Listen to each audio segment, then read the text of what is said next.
Beritakan tingkat kriminal di Amerika Serikat melonjak tajam secara signifikan dalam beberapa bulan terakhir, seperti perampokan, pemerkosaan, bahkan pembunuhan, membuat semua warga mulai dilanda kecemasan dan ketakutan setiap harinya. In America, there's a burglary every 11 seconds, an armed robbery every 65 seconds, a violent crime every 25 seconds, a murder every 24 minutes, and 250 rapes a day. Sementara itu kita akan diperlihatkan dengan sumber masalah dari kejahatan itu sendiri, di mana mereka terbentuk dalam sebuah kelompok geng yang sangat sadis dan brutal, yang dikenal dengan panggilan Night Slasher. Berhubung mereka menggunakan kapak, jadi kita sebut saja geng ini sebagai geng kapak ya guys. Geng kapak ini diketahui sudah sangat meresahkan dengan kekejamannya, di mana saat itu mereka sedang melakukan kudeta, sangat berambisi untuk memimpin dunia sebagai pelopor tatanan dunia baru. Sampai di satu hari di sebuah tempat pusat perbelanjaan yang ada di tengah kota, salah seorang pria dari kelompok geng kapak tersebut masuk ke dalam toko perbelanjaan, memperlihatkan tampang songong layaknya bandit paling berkuasa. Dengan senak jidatnya, dia mendorong beberapa pelanggan yang sedang berbelanja, mengintimidasi siapapun yang dianggap telah menghalangi langkahnya.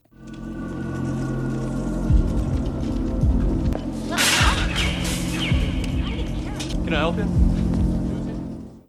Hal itu membuat salah seorang karyawan toko mencoba menegur pria tersebut.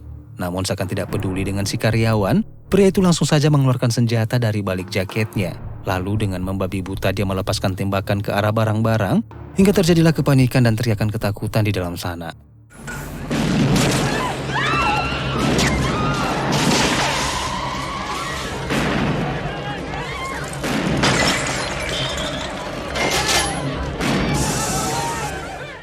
Dengan cepat tanggap, pihak kepolisian segera datang untuk melakukan penyergapan, mengerahkan tim penembak di setiap sudut area gedung toko, lalu memberikan peringatan agar si pelaku segera keluar dan menyerahkan diri. No one wants to hurt you. We are willing to talk. There's no more need except by talking. Do you understand? Terjebak dalam tekanan membuat pelaku tersebut tanpa pikir panjang menembak seorang sandera sebagai bentuk perlawanan bahwa dia tidak takut dengan peringatan itu.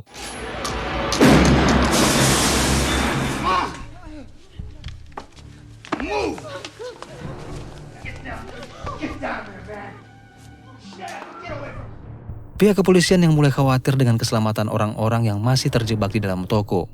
Pada akhirnya mereka pun memutuskan untuk memanggil seorang anggota Interpol berpengalaman yang dipercaya dapat menyelesaikan misi-misi penyanderaan seperti ini.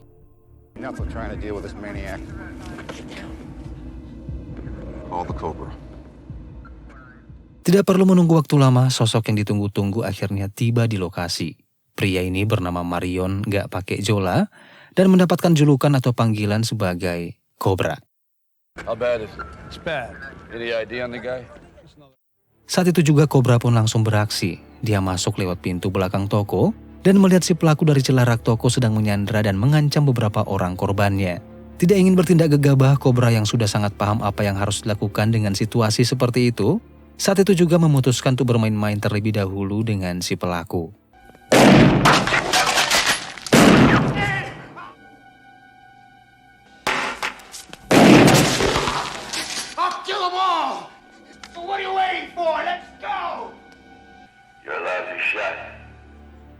Setelah puas bermain-main, Cobra pun langsung masuk ke dalam dengan mendobrak pintu, sembari menodongkan senjatanya, meminta si pelaku untuk segera menyerahkan diri. Namun lagi-lagi si pelaku tetap saja ngeyel. Dia mengancam akan meledakkan gedung dengan bom yang ia bawa, dan juga akan menghabisi semua sandera jika Cobra tidak segera memanggil wartawan.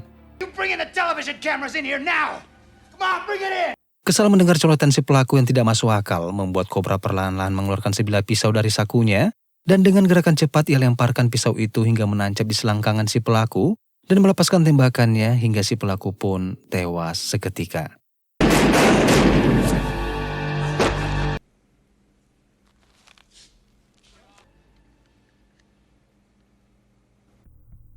Setibanya di luar, Cobra langsung disambut oleh belasan wartawan yang terus mempertanyakan kenapa pelaku harus dibunuh. Bukannya semua orang memiliki hak untuk hidup? Tanya si wartawan.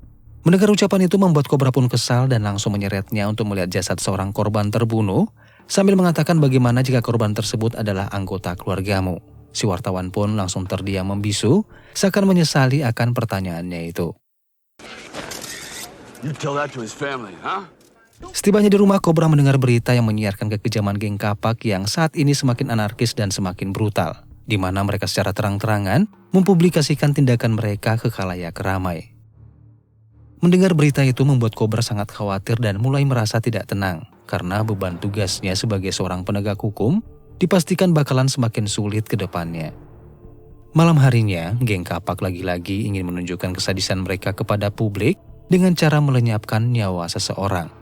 Setelah cukup lama berkeliling, akhirnya mereka menemukan calon korban berikutnya, yaitu salah seorang wanita yang saat itu terlihat akan segera menutup tokonya untuk segera pulang. Menyadari mobil yang mencurigakan berhenti tak jauh dari tokonya, membuat wanita itu pun terlihat begitu sangat ketakutan. Hingga dengan panik, ia dengan cepat masuk dalam mobilnya dan berusaha untuk segera kabur menyelamatkan diri. Namun apalah daya, geng kapak tersebut langsung menyerang dengan menikamnya, hingga saat itu juga wanita itu pun tewas dengan sangat menggenaskan.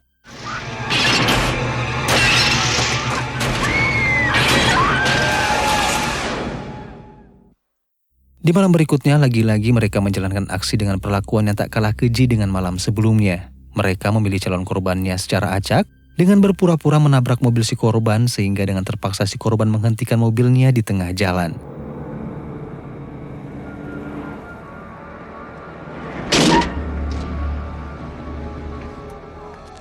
Could you possibly have hit me? Have you been drinking? Namun siapa sangka aksi keji mereka tersebut kepergok oleh seorang wanita yang kebetulan melintas di lokasi. Wanita yang diketahui bernama Ingrid ini pun tentu saja sangat ketakutan, dan saat itu juga ia pun memutuskan untuk segera tancap gas dan kabur dari sana.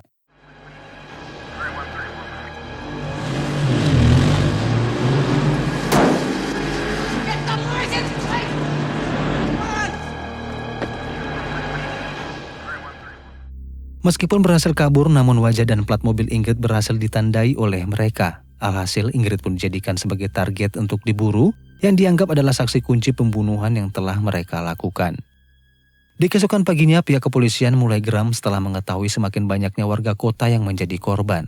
Aksi geng kapak yang semakin brutal dan sadis tersebut membuat Cobra pun mengajak rekannya yang bernama Gonzales untuk menyelidiki dan mencari info tentang geng brutal itu. Karena faktanya sampai saat ini, kepolisian masih belum bisa mengungkap dan menangkap geng tersebut karena kurangnya bukti dan juga saksi mata. Singkat cerita, pencarian pun dimulai. Cobra bersama dengan Gonzales segera mencari info tentang geng kapak tersebut di berbagai tempat, mulai dari rumah bordil, kafe, dan juga beberapa bar.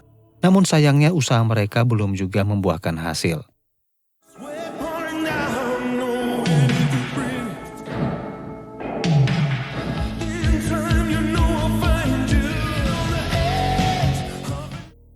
Sementara itu, Ingrid yang diketahui berprofesi sebagai seorang model saat itu tengah melakukan sesi pemotretan yang berlokasi di sebuah studio foto. Di waktu yang bersamaan, geng kapak tengah bersiap-siap melakukan perburuannya, menetapkan Ingrid sebagai target pembantaian mereka kali ini. Dengan tatapan kejam dan bengis, pria dengan wajah berotot alias pemimpin dari geng kapak ini yang bernama Igor Slesser, saat itu juga mengasah pisau karambit yang kerap ia gunakan untuk menghabisi para korbannya.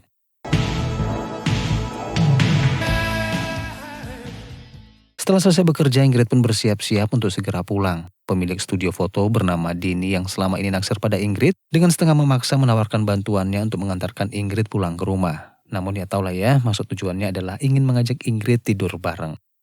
Perbincangan mereka berlanjut di parkiran basement, di mana Dini yang terus saja mendesak Ingrid agar mau ikut dengannya, tiba-tiba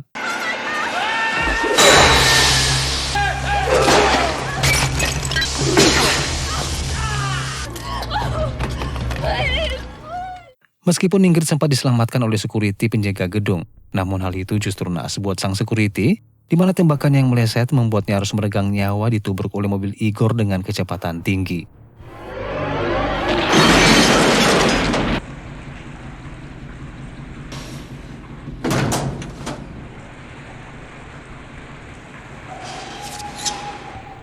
Ingrid yang berhasil bersembunyi membuat Igor pun kebingungan dan pada akhirnya memutuskan untuk pergi meninggalkan lokasi setelah mengetahui kepolisian akan segera tiba.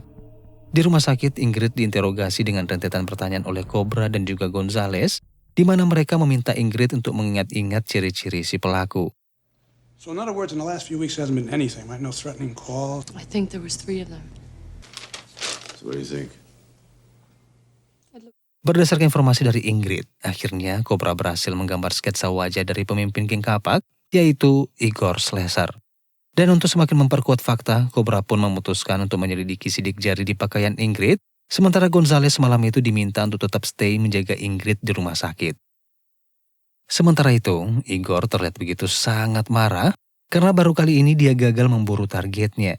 Di tengah suasana hatinya yang sedang kacau, tiba-tiba datanglah anak buahnya memberikan informasi tentang di mana lokasi Ingrid saat ini berada. Tanpa perlu menunggu waktu lama, saat itu juga Igor langsung bergegas menuju ke rumah sakit dengan menyamar menjadi seorang staf cleaning service.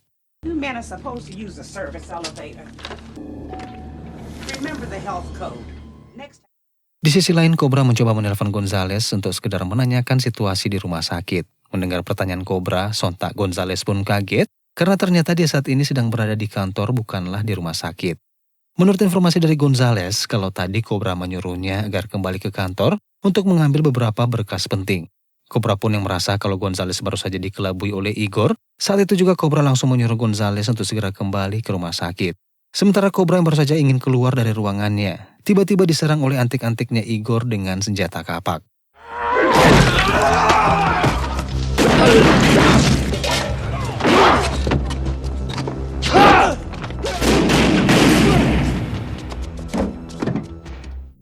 Di waktu yang bersamaan, Igor yang berhasil masuk tanpa dicurigai oleh karyawan lain. Ia pun bergerak bebas dan berhasil menemukan ruangan Ingrid dirawat, hingga dengan membabi buta, ia pun langsung menikamkan pisaunya ke kasur di mana Ingrid sedang terbaring. Namun beruntung, Ingrid yang ternyata baru saja keluar dari toilet tentu saja kaget ketika di dalam kamar dia melihat seseorang yang sedang menggenggam sebelah pisau dan mengejarnya.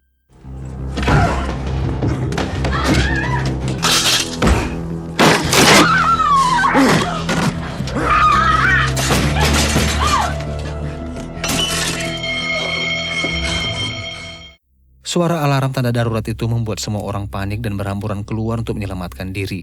Sehingga situasi itu membuat Ingrid kembali berhasil meloloskan diri dan bertemu dengan Cobra. Setibanya di kantor, Cobra mendapatkan teguran keras dari atasannya. Karena Cobra dianggap telah menyembunyikan saksi dari kepolisian, terlebih lagi Cobra ternyata memiliki sketsa wajah dari pemimpin geng tersebut. Accusation, Cabretti. Can you prove it? Holding a sketch of the suspected killer. What is this, a goddamn game? Pihak kepolisian akhirnya meminta agar Ingrid sebaiknya disembunyikan di kantor polisi karena dianggap tempat yang paling aman. Namun Cobra menolak saran dari atasannya karena Cobra merasa justru di kantor polisi lah tempat yang paling tidak aman buat Ingrid, di mana ia menduga bahwa geng kapak memiliki orang dalam di kepolisian. Untuk menghindari semakin banyak korban, Cobra pun memutuskan untuk membawa Ingrid ke sebuah desa terpencil, sebuah tempat yang dirasa cukup aman buat Ingrid untuk sementara waktu.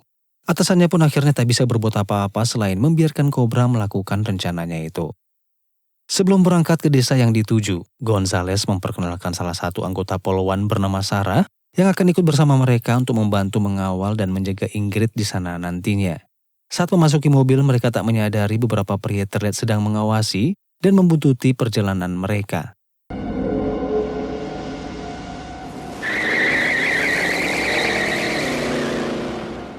Dan benar saja, saat masuk ke perempatan tanpa basa-basi mereka menyerang mobil Gonzales dan Cobra, hingga detik itu juga baku tembak pun tak terhindarkan.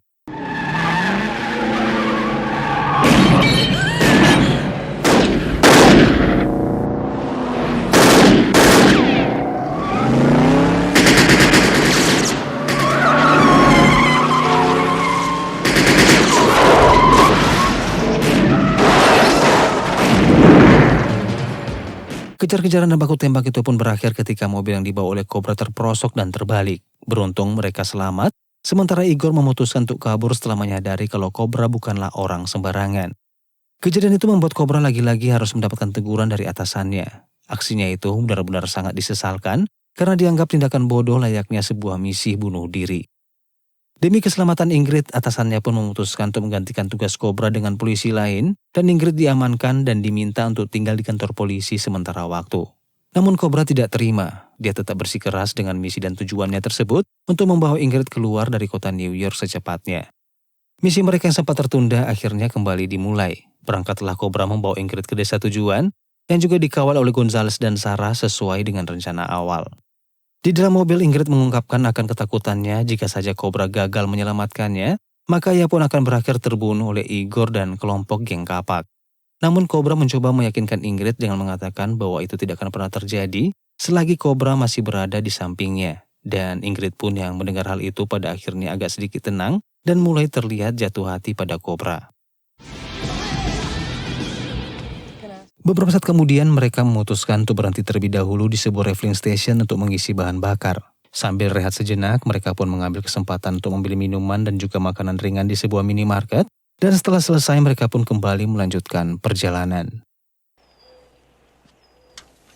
Sementara itu terlihatlah aktivitas geng kapak yang sedang berkumpul dan bersiap-siap berangkat menggunakan sepeda motor untuk melakukan perburuan besar-besaran kepada Ingrid. Di waktu yang hampir bersamaan, Cobra dan kawan-kawan kembali memutuskan berhenti di sebuah bar untuk makan siang. Di tengah perbincangan, Cobra sedikit menaruh curiga kepada Sarah yang terlihat mulai aneh layaknya orang yang sedang gelisah menelepon seseorang.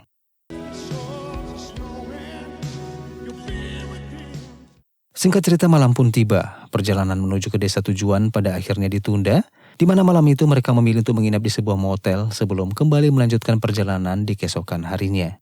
Saat itu Cobra yang semakin curiga dengan Sarah. Dia pun membuntuti Sarah yang terlihat mencurigakan menghubungi seseorang melalui telepon umum. Bahkan kepanikan terlihat jelas dari wajahnya ketika Cobra memergokinya yang sedang menelpon. You scared me. Why didn't you use the phone in your room? It's out of order. Demi keamanan Ingrid, malam itu pun Cobra terpaksa harus sekamar dengan Ingrid, Asoy. Malam itu juga ia memanfaatkan waktu untuk mempersiapkan perlengkapan senjata demi mengantisipasi jika saja geng kapak tiba-tiba datang menyerang. Di tengah malam buta, geng kapak terlihat mulai mendekat ke arah motel tempat Cobra dan lainnya saat ini berada. Dan Cobra pun merasakan hal tersebut, sehingga malam itu pun ia terjaga hingga subuh menjelang.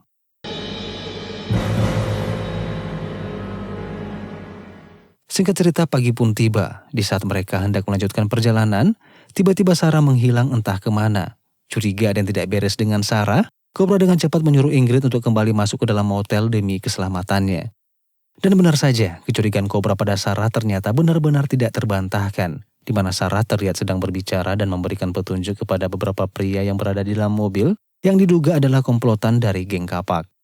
Satu persatu geng kapak datang memasuki lokasi. Mereka melepaskan tembakan ke dalam gedung motel, hingga saat itu juga Cobra menyuruh Ingrid untuk tetap merunduk ke lantai dan terjadilah baku tembak.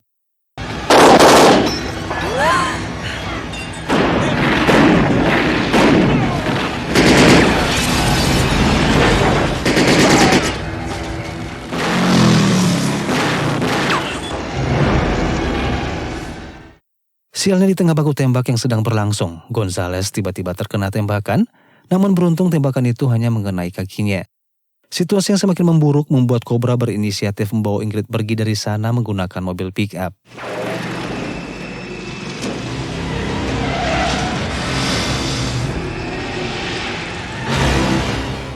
Mengetahui mereka kabur, geng kapak pun tak tinggal diam, di mana saat itu juga mereka mengejar mobil pick-up yang disetir oleh Ingrid, sementara Cobra yang berada di bak belakang melakukan perlindungan dengan menembak kawanan pengendara motor.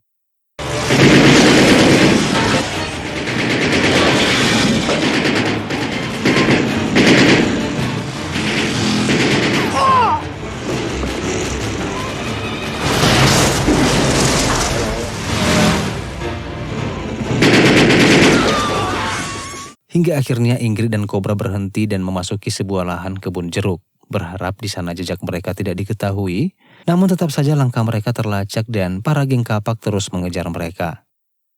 Bersembunyi tepat di balik mesin traktor, Cobra menyuruh Ingrid untuk segera pergi dan bersembunyi di sebuah pabrik. Namun sialnya Sarah yang sempat melihat Ingrid berlari masuk ke dalam sana. Saat itu juga dia mengikuti Ingrid diam-diam, hingga akhirnya inilah yang terjadi.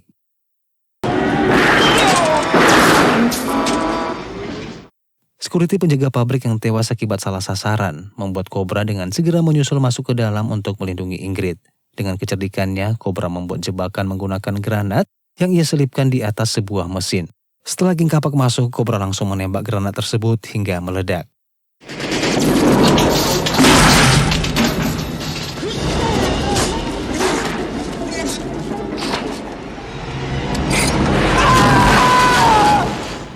Sementara itu Ingrid terlihat sedang ditodong oleh Sarah. Dan pada saat Ingrid akan segera ditembak, tiba-tiba kobra datang dan menembak Sarah hingga koit.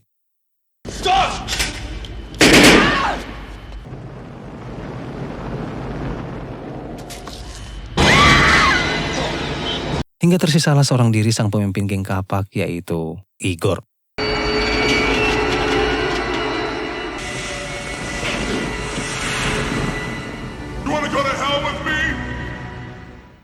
Saat mereka berhadapan, Igor mengoceh memberitahu Kobra dengan mengatakan kalau Kobra tidak akan bisa membunuhnya karena dia juga punya hak untuk hidup dan sudah pasti dilindungi oleh hukum.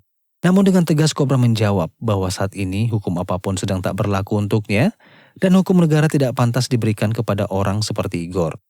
Sampai akhirnya saat Kobra hendak menembak Igor, tiba-tiba kondisi itu pun membuat Kobra dan Igor memutuskan untuk berduel tangan kosong.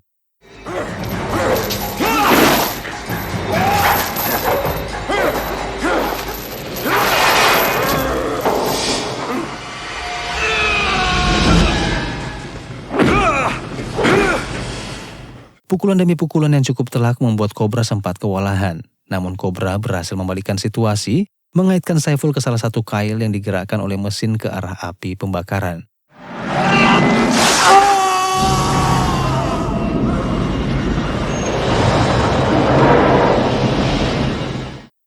Setelah semuanya selesai, sangat bisa ditebak di mana seperti film-film Hollywood dari zaman batu bahkan sampai sekarang pun, pihak kepolisian dan ambulans selalu datang di waktu-waktu yang seharusnya tidak lagi dibutuhkan. Melihat Kobra berhasil menumpas geng kapak, jajaran pimpinan dan atasan Kobra pun terlihat sangat malu karena sempat meremehkan dan meragukan kemampuannya. Dan film pun selesai.